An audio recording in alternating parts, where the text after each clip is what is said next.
Your marketing report says 47 new leads came in last month. Your intake software shows 12 consultations scheduled. Your case management system shows 8 new matters opened.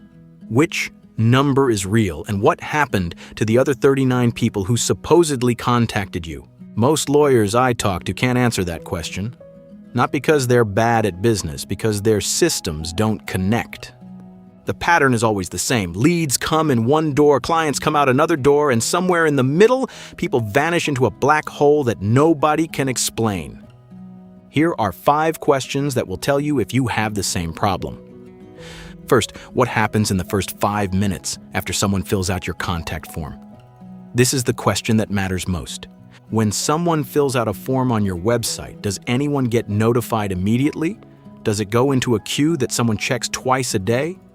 Does it sit in a folder until your assistant remembers to look?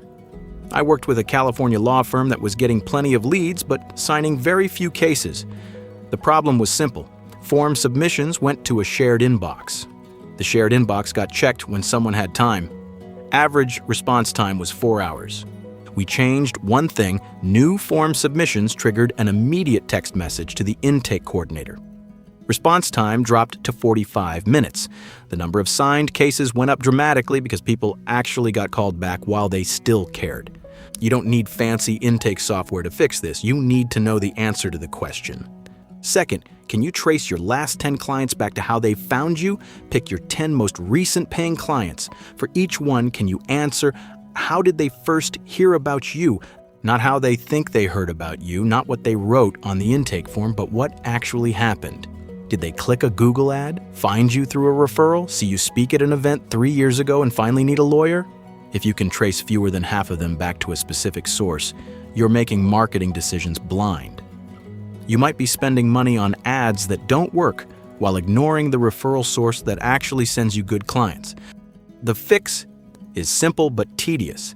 Ask every new client how they found you, not on a form. In conversation, write it down somewhere you can find it later. Third, how many tools touch a lead before they become a client? Count them. Website, contact form, email, CRM, intake software, billing system, case management program. Now ask, do these tools talk to each other? In most firms, they don't.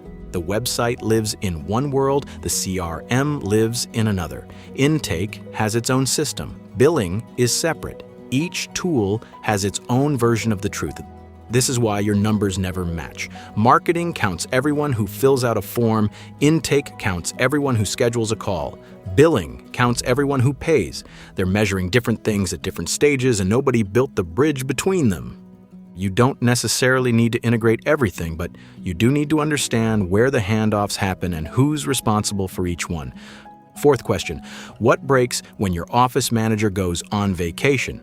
Every firm has someone who knows where everything is, the person who remembers to check that inbox, the one who knows the workaround for the billing glitch, the human duct tape holding the systems together. What happens when that person is gone for 2 weeks?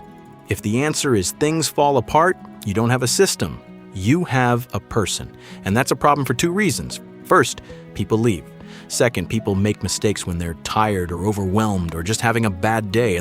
The goal isn't to replace people with software. The goal is to make sure your firm doesn't depend on any single person remembering to do something manually. And fifth, if I gave you $10,000 extra for marketing tomorrow, where would you spend it? This is the real test. If you know exactly where that money should go because you know what's working, you have a system. If you'd have to guess or you'd spread it around and hope something sticks, you don't.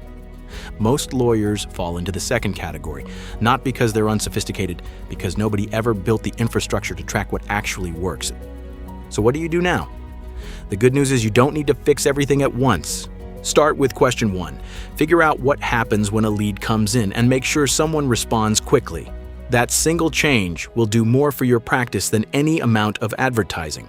Then work backward from your paying clients. Figure out where they came from. Over time, you'll start to see patterns.